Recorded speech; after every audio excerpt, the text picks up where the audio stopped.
आज मेरा ये पोस्ट आरक्षण पर है। मैं भारत का नागरिक हूँ। ब्राह्मण मेरा जाति है, धर्म मेरा हिंदू है। मेरी उम्र 81 वर्ष लगभग है और मैं अपने सेवा काल में ट्रेड यूनियनिस्ट था। मजदूर संघ का पदाधिकारी था। पहले क्षेत्रीय लेवल का था, उसके बाद रिटायरमेंट के समय आकर के मैं उत्तर प्रदेश बिजली विद्युत स्टोर कर्मचारी संघ का मैं महामंत्री चुना गया था। मैं अपने सेवा काल में लेबरों की समस्या के विषय में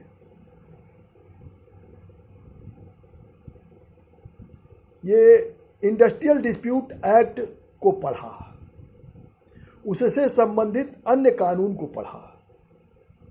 आज की जो समस्या है वह देश में एक बड़ा मामला बन गया है आरक्षण। आरक्षण के लिए तमाम संघर्ष हुए हैं, हो रहे हैं। कोर्ट में भी मामला गया है, कोर्ट ने भी विचार किया है, लेकिन मेरी समझ में किसी ने भी इस मामले को सही ढंग से कोर्ट के समक्ष या जनता के समक्ष प्रस्तुत ही नहीं किया। अब ये तो कह सकते हैं भाई इतने बड़े बड़े विद्वान और आप उसमें कैसे कह सकते हैं। हम तो भाई सबकी अलग अलग सोच है, अलग अलग समझ है। मैं मजदूरों के बीच में ही रहा हूँ, वो मजदूरों के लिए लड़ा हूँ, मजदूरों के संबंध में कानून जानता हूँ। तो आरक्षण जो है वो संविधान, देखिए हमारी हिंदी भाषा जो है वह हम एकदम शुद्ध हिंदी नहीं बोल पाते हैं, चूँकि हम गांव के गोरखपुरिया गांव के रहने वाले हैं, तो हमारी हिंदी उतनी अच्छी नहीं है। तो अगर कहीं हिंदी गलत हो तो उसको अन्यथा न लें, क्योंकि हम जो है वो ये अपने जो है देश को जिसको कहते हैं अपने गोरखपुरिया भाषा से ही हमारे मन में हो, बोलते बोलते हम उसी में बोलने लगते। तो ट्रेड यूनियन में थे तो कर्मचारियों की समस्याओं के लिए आंदोलन में भी भाग लिए, लेकिन कभी मैंने निगेटिव आंदोलन नहीं किया। मैं लिखा पढ़ी में अधिक विश्वास करता था और वही किया। तो बात है ये तो भूमिका बिना इसके समझ में नहीं आएगा। तो आरक्षण की व्यवस्था संविधान के अनुच्छेद 16 के खंड 1 और खंड 3 में है। मूल संविधान जो लिखा गया था वो अंग्रेजी में था और अनुच्छेद 16 के खंड 1 में जो शब्द है वो है अंग्रेजी में है और अंग्रेजी ही पढ़ा जाएगा, बाद में हिंदी हुआ है।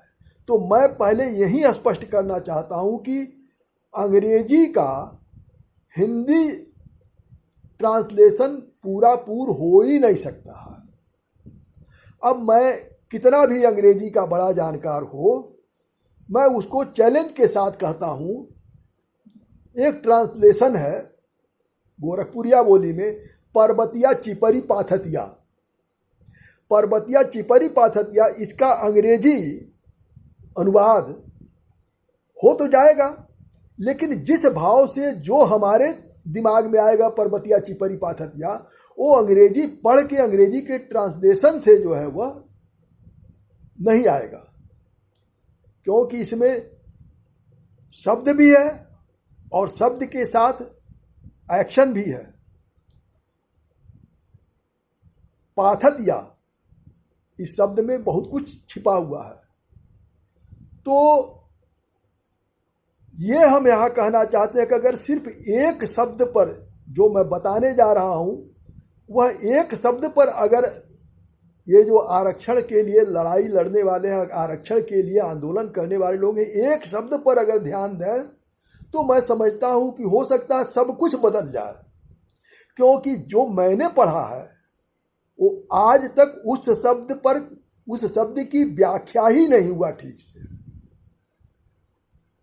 वो शब्द है अंग्रेजी में, पहले तो जो अनुच्छेद 16 का जो खंड 1 है उसमें है एम्प्लॉयमेंट एंड अपॉइंटमेंट। तो एम्प्लॉयमेंट क्या होता है और अपॉइंटमेंट क्या होता है, ये समझने के लिए यहाँ हम समझाएंगे तो घंटों लग जाएगा। इसके लिए एक पटना हाई कोर्ट का नज़ीर है सुखनंदन ठाकुर बनाम स्टेट ऑफ बिहार। इसमें पटना हाई कोर्ट ने ये जो दोनों शब्द हैं एम्प्लॉयमेंट और अपॉइंटमेंट, इसकी व्याख्या किया है। पटना हाई कोर्ट का जो व्याख्या है उसका अर्थ ये है कि संविधान जो लिखा गया है वो लिखने वाले ने गलती नहीं किया है कि वो गलती से लिख दे कि अपॉइंटमेंट और एम्प्लॉयमेंट को पर्यायवाची नहीं मान के नहीं लिखा है। दोनों पर्यायवाची नहीं है, दोनों का दो तरह का कार्य है और दोनों का दो मकसद है, और जो कि वही सुखनंदन ठाकुर बनाम स्टेट ऑफ बिहार में होता है। इसमें अपॉइंटमेंट का मतलब ये होता है जब कोई अधिष्ठान सरकारी या प्राइवेट कोई भी अधिष्ठान जब बनता है तो बनने के साथ उसमें पोस्ट क्रिएट होता है, सैंक्शन पोस्ट जिसको कहते हैं, इनकम्बेंसी रजिस्टर पर वो दर्ज होता है। तो वह जो नियुक्ति होती है वो हमेशा अपॉइंटमेंट जो होता है वो हमेशा वैकेंट पोस्ट पर होता है, और एम्प्लॉयमेंट जो होता है वह कार्य पर होता है। वह कार्य का कोई समय सीमा नहीं है, वो 50 वर्ष 60 वर्ष 100 वर्ष तक चल सकता है, उसके कार्य की कोई सीमा नहीं है। अपॉइंटमेंट में सीमा है। अपॉइंटमेंट में पहले तो 18 वर्ष था और रिटायरमेंट 58 वर्ष था, उसके बाद 60 वर्ष हुआ, अब 58-60 में कई बार बदलाव हुआ। तो यहाँ विषय ये नहीं है उस पर जाया जाए, यहाँ विषय ये है कि आरक्षण किसको दिया गया है। तो उसमें अगला जो खंड है खंड 3 में कहा गया है कि सरकार किसी क्लास के लिए, क्लास शब्द इस्तेमाल हुआ है, उसमें कोई जाति धर्म नहीं है, और उसका जो हिंदी जो ट्रांसलेशन हुआ उसमें जाति, उसमें क्लास को वर्ग कर दिया गया है। ये बिल्कुल गलत है, मैं उससे 1% सहमत नहीं, क्योंकि क्लास कभी वर्ग हो ही नहीं सकता है। क्लास का मतलब ये होता है जैसे एक क्लास में स्टूडेंट पढ़ते हैं, उस क्लास में सभी बच्चे पढ़ते हैं, सभी जाति सभी धर्म के बच्चे पढ़ते हैं, उनके स्टैंडर्ड जो होता है उनका स्टैंडर्ड एक तरह का होता है। एक क्लास में पढ़ने वाले बच्चों का जो पढ़ाई यानी मकसद क्या है, पढ़ाई का स्टैंडर्ड एक तरह का होता है। स्टैंडर्ड ऑफ लिविंग नहीं है कि वो कपड़ा कैसा पहनते हैं कैसा नहीं। हालांकि वो जो है यूनिफॉर्म भी बच्चों को अब तो कर दिया गया हो, बहुत अच्छा हुआ है, लेकिन पूरे स्कूल और कॉलेज का यूनिफॉर्म एक होता है, क्लास के अनुसार यूनिफॉर्म नहीं होता। तो जो क्लास शब्द इस्तेमाल हुआ है कि क्लास के लिए रिजर्वेशन होगा, किसी कास्ट के लिए नहीं होगा। तो जो वो किया गया, क्या कहते हैं, जो संशोधन किया गया, संविधान संशोधन किया गया, वो तो जो मूल संविधान है उसके बिल्कुल खिलाफ है। उसमें क्लास को कास्ट कैसे कर दिया गया। क्लास जैसे सिनेमा में जाते हैं तो first class, second class, third class, जिसके पास जैसा पैसा होता है वैसा टिकट कटाता है, उसी तरह के क्लास में बैठता है। वो उसके ऊपर है, उसकी कैपेसिटी है कि वो किस तरह का टिकट खरीदता है, किस क्लास में बैठता है। उसके लिए कोई रोक नहीं है। क्लास के लिए इसमें बहुत बारीक सोचना पड़ेगा कि संविधान निर्माताओं ने क्लास शब्द डाला है, और क्लास में सभी बच्चे पढ़ते हैं, उनके स्टैंडर्ड ऑफ लिविंग नहीं है, उनका जो पढ़ाई का स्टैंडर्ड होता है एक तरह का होता है। और जो सिनेमा में जाते हैं वो अपनी टिकट अपने योग्यता के अनुसार, अपने पैसे के अनुसार टिकट खरीदते हैं, वो दूसरे में बैठते हैं और उसी में बैठते हैं। वो नहीं कह सकते हैं कि हम जो है इस क्लास में का टिकट लिए तो उस क्लास में जाकर बैठेंगे, नहीं, जिस क्लास का टिकट जिस योग्य है, जिस क्लास के हैं उसी में बैठेंगे। ट्रेन का डिब्बा है, first class, second class, third class, जो जिस क्लास का टिकट लेगा उसी में बैठेगा। उसकी योग्यता और उसकी योग्यता उसको टिकट खरीदने की क्षमता उसको उस क्लास में बैठने की योग्य बनाती है। तो जो क्लास शब्द डाला गया उसको वर्ग लिखना एकदम सरासर गलत है, क्योंकि क्लास का हिंदी वर्ग होता ही नहीं, हो ही नहीं सकता है। इस पर, इसी एक शब्द पर जो हमारे आरक्षण के रास्ते में जो कानून के माध्यम से जाना चाहते हैं या आंदोलन कर रहे हैं, उनको पहले इस पर तैयारी करना चाहिए कि क्लास होता क्या है। क्लास का हिंदी वर्ग नहीं होता, और ये जितना भी संविधान इस समय चल रहा सब वर्ग के आधार पर हो रहा है, वर्ग नहीं है। जिसकी जो योग्यता है उस योग्यता के अनुसार उस क्लास में रहेगा, और योग्यता के साथ समझौता नहीं होता। ये कहीं संविधान में नहीं है कि योग्यता के साथ समझौता किया जाए। संविधान ने यह नहीं कहा है कि योग्यता के विपरीत समझौता करके देश को कमजोर किया जाए। देश योग्यता से चलता है। तो कहने का मतलब है, जो आरक्षण के रास्ते पर चल रहे हैं, चाहे वह कानूनी लड़ाई लड़ रहे हैं या सरकार से मांग कर रहे हैं या जनता के बीच में जा रहे हैं, तो वो पहले समझ के जाएं, तैयार हो के जाएं कि संविधान जो मूल संविधान है, अंग्रेजी में लिखा हुआ संविधान है, वो हिंदी में माना ही नहीं जाएगा। और हिंदी अगर किया गया तो कभी न्याय नहीं मिल सकता है। मैं ये बताता हूँ कि मैं एक मामले में कोर्ट में बहस करने गया था, तो मैं उसको हिंदी में जब पढ़ा उसका अर्थ और जो अंग्रेजी में पढ़ा उसका अर्थ दोनों दो तरह का था।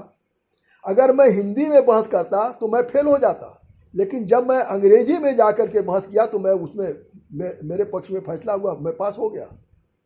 तो कहने का मतलब ये है, अब मान लीजिए कि ये अभी तमाम जो मैगजीन हैं, उन मैगजीन का आप हिंदी नहीं कर सकते हैं, अंग्रेजी भी नहीं कर सकते हैं। जो लैटिन मैगजीन है उनका आप समझा सकते हैं किसी को, लेकिन उनका हिंदी या अंग्रेजी में अनुवाद नहीं कर सकते हैं।